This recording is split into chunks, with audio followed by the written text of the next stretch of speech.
जिल्ह्यात गंगाखेडे येथे झाला. माझ्या आईचे नाव करुण आणि माझ्या वडिलांचे नाव दबा. माझे वडील निसिंब विठ्ठल भक्त आणि त्याच्या कृपेने माझा जन्म झाला.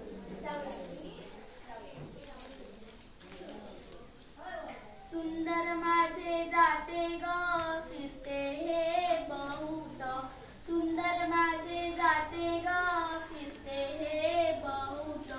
ओव्या गाऊक तुकाने येई बा विठ्ठल, ओव्या गाऊक तुकाने येई बा विठ्ठल. जीव शिव माझे गुंते ग पाची बोटे लावू ग, जीव शिव माझे गुंते ग पाची बोटे लावू ग. ओव्या गाऊक